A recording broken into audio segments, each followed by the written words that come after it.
جو لوگ اللہ پر ایمان لائیں، کہیں کہ ہمارا رب اللہ ہے، پھر اس پر جم جائیں، ان پر فرشتوں کا نزول ہوتا ہے۔ نہ کوئی غم کرو نہ خوف، خوشیاں مناؤ جنت کی جس کا تم سے وعدہ کیا گیا تھا۔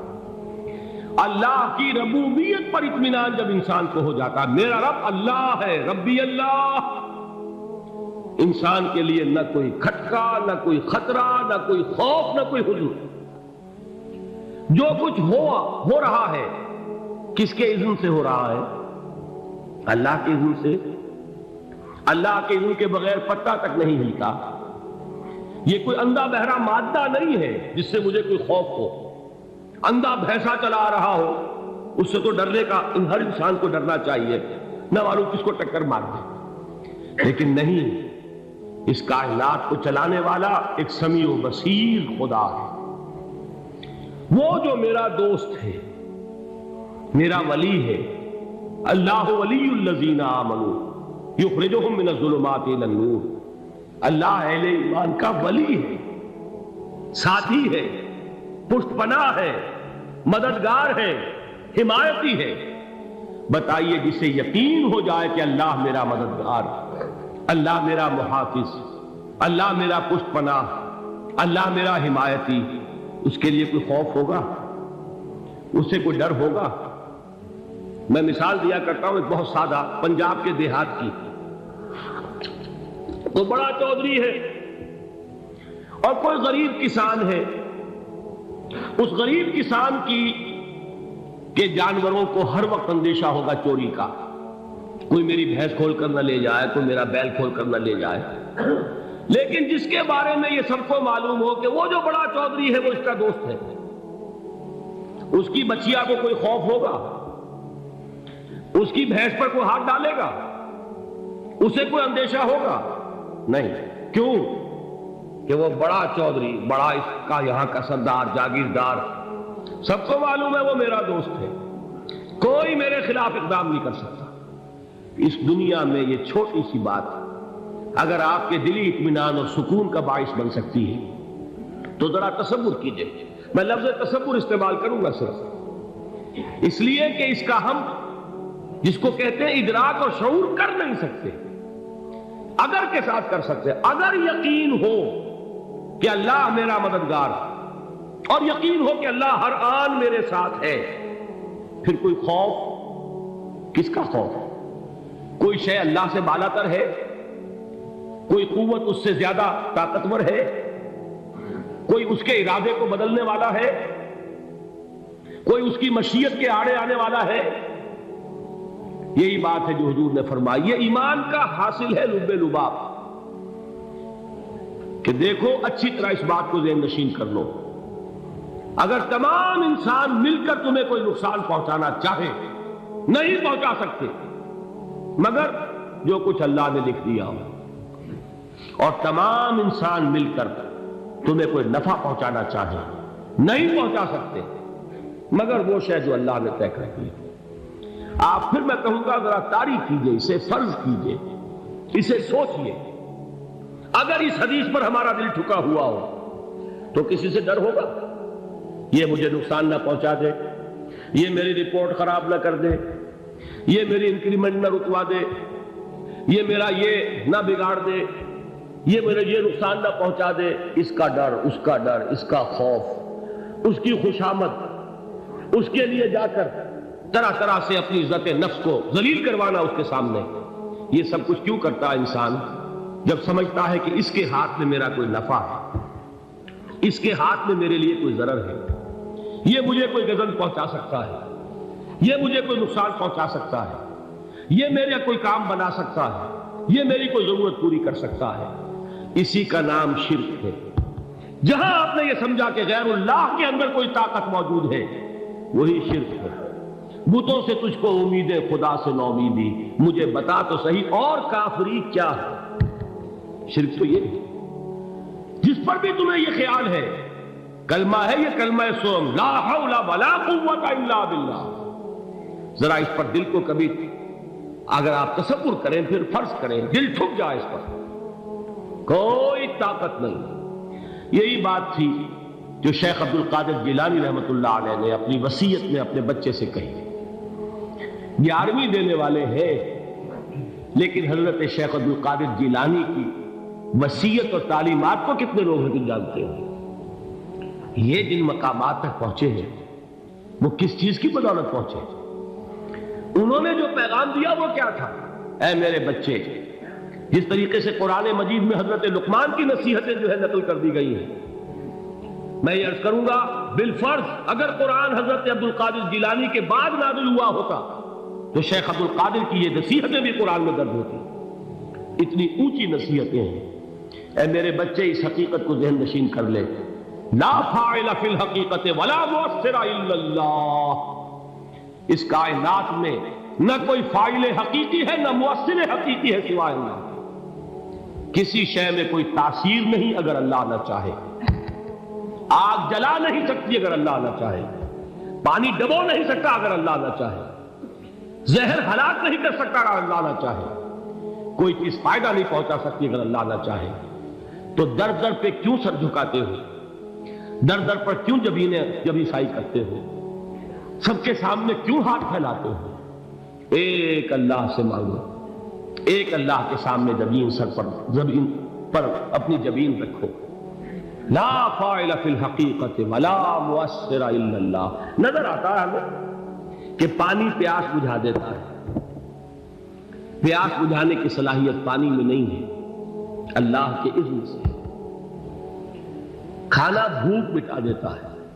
بھوک مٹانے کی صلاحیت کھانے میں نہیں ہے، اذن رب میں. دیکھیے یہی یقین تھا. حضرت موسیٰ علیہ السلام کا واقعہ یاد کیجئے. سامنے سمندر آ گیا ہے. قوم دیکھتی ہے پیچھے کہ گرد و غبار کا طوفان. معلوم ہوا کہ فرعون اپنے لشکر سمیت آ گیا. لشکر جب چلتا تھا تیز رفتاری کے ساتھ تو گرد و غبار کا جو طوفان اٹھتا تھا اس کا تصور کیجیے. اور لمحہ بلمحہ وہ قریب آ رہا ہے. پوری قوم نے کیا کہا؟ اے موسیٰ انا لمدرکون. اے موسیٰ ہم کو پکڑے گئے. قرآن مجید نے تو یہاں وہ باتیں نہیں لکھی ہیں، لیکن تورات میں یہ درج ہے کہ بنی اسرائیل جھگڑنے لگے، دست و گریبان ہو گئے موسیٰ کے ساتھ. موسیٰ نے یہ فرمایا لا کر، اس سے تو ہم ہی بہتر تھے. وہاں کھانے کو ملتا تھا، زندگی تو تھی، بیگار ہم کر رہے تھے، موت تو نہیں تھی. اب جو کچھ ہوگا اس کا تصور کرو، جس طریقے سے ہمارے ٹکڑے اڑائے جائیں گے. تو لڑ رہے ہیں حضرت موسیٰ علیہ السلام. یہ تورات کی تفصیل ہے. قرآن میں صرف اتنا آیا ہے، پریشان ہو کر انہوں نے کہا انا لمدرکون. موسیٰ ہم کو پکڑے گئے. اس وقت موسیٰ کا جواب کیا ہے؟ کلا ان معی ربی سیہدین. نہیں، میرے ساتھ میرا رب ہے، وہ راستہ دے گا. بتائیے کہاں راستہ نظر آ رہا ہے؟ یہ ہے ایمان بالغیب. راستہ نظر نہ آئے تب اللہ پر یقین ایمان ہے. جیب میں پیسے ہو تب دل کو اطمینان ہے. تو ایمان کس پر ہوا؟ پیسے پر، اللہ پر نہیں. جب وسائل و ذرائع نہ ہو اور پھر یقین ہو کہ اللہ مسبب الاسباب ہے، وہ اسباب کا پابند نہیں ہے، وہ اسباب کا محتاج نہیں ہے، اسباب اس کے محتاج ہے. اگر یہ یقین ہے تو اللہ پر ایمان ہے. یہ نہیں ہے تو تمہارا ایمان اسباب پر ہے، وسائل پر ہے، ذرائع پر ہے، مادیات پر ہے، اللہ پر نہیں. اس وقت کہاں راستہ تھا؟ کوئی راستہ تھا؟ سمندر ہے اور ادھر سے لشکر آ گیا ہے.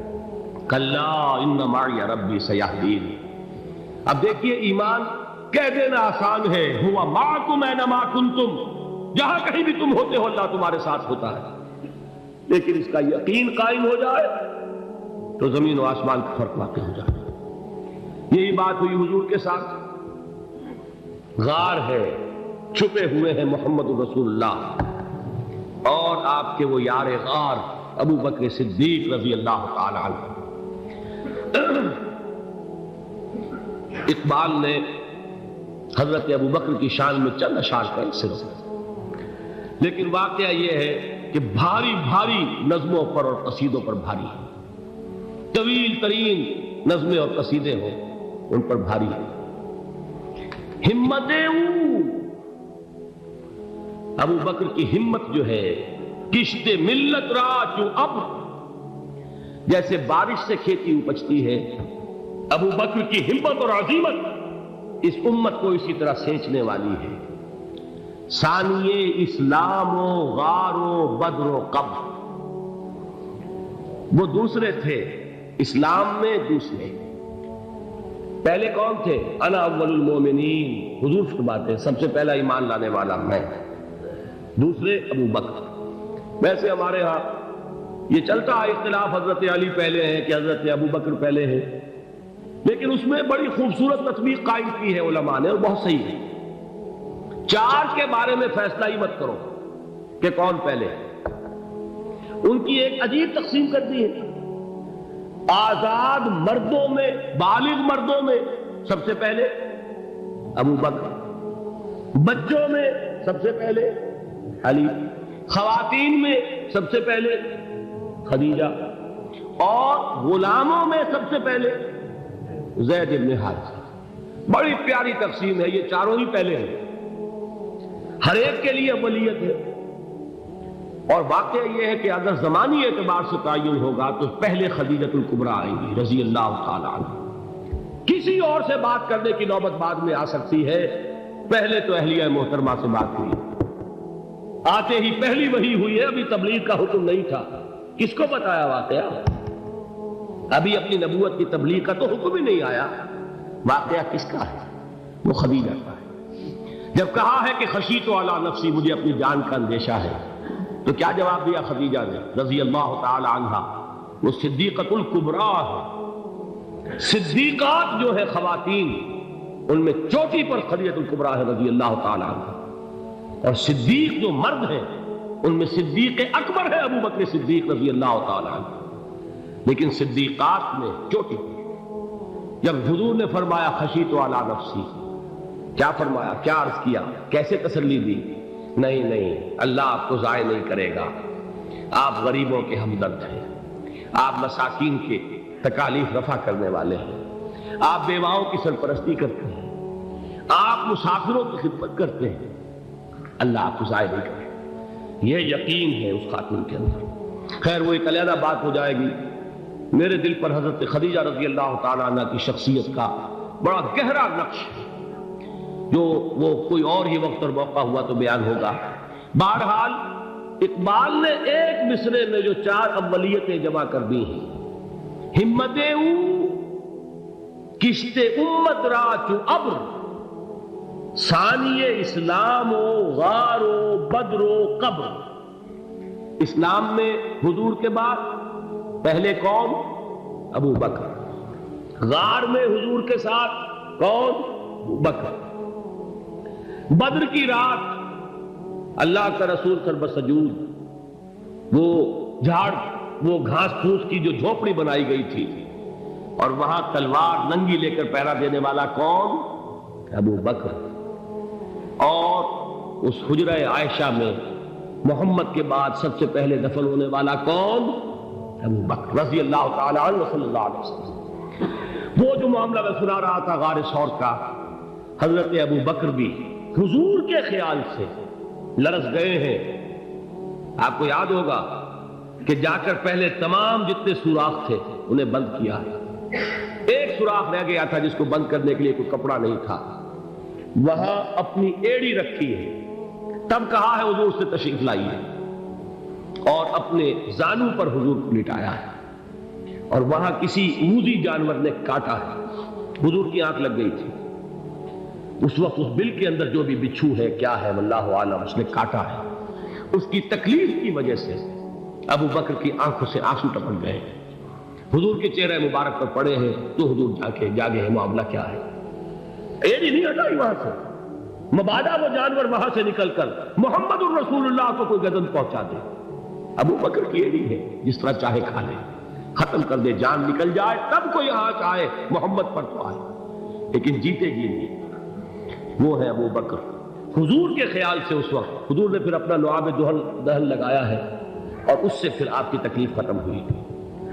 جیسے خیبر میں حضرت علی کی آنکھ دکھ رہی تھی، اس کو جو شفا حاصل ہوئی ہے وہ بھی حضور کے لعاب دہن سے ہوئی۔ تو بہرحال اس وقت انہوں نے کہا ہے کہ اے نبی یا رسول اللہ، اگر اس وقت ان میں سے کسی نے غیر ارادی طور پر بھی اپنے قدموں کی طرف جھانک لیا تو پکڑے جائے گا۔ کیا جواب تھا اللہ کے رسول کا؟ لا تحزن ان اللہ معنا، اللہ ہمارے ساتھ سے کیوں گھبراتے ہو ابو بکر؟ یہ ہے ایمان باللہ، میرا مالک اللہ، میرا رازق اللہ، میرا محافظ اللہ، میرا مددگار اللہ، میرا پشت پناہ اللہ، میرا دوست اللہ۔ یہ دوستی ہے اللہ کی جو لب لباب ہے، حاصل ہے ایمان کا، اسی کا نام ولایت ہے۔ اولیاء اللہ کے سروں پر سینگ نہیں ہوتے، جس کے دل میں ایمان راسخ ہو چکا ہو وہی اللہ کا ولی ہے، جسے اللہ پر یقین ہو چکا ہے وہی اللہ کا ولی ہے، جسے یقین ہے اللہ میرے ساتھ ہے، میرا مددگار، میرا پشت پناہ، میرا ساتھی، میرا دوست، میرا محبوب، میرا محب۔ اللہ اہل ایمان سے محبت کرتا ہے۔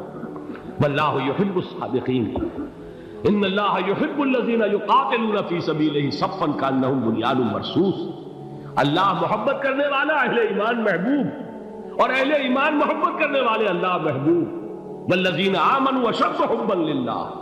آپ تصور کیجئے جسے یہ رشتہ ایمان یا رشتہ ولایت حاصل ہو جائے، الا ان اولیاء اللہ لا خوف علیہم ولا هم یحزنون، آگاہ ہو جاؤ اللہ کے دوستوں کے لیے نہ کوئی خوف ہے نہ کوئی حزن ہے۔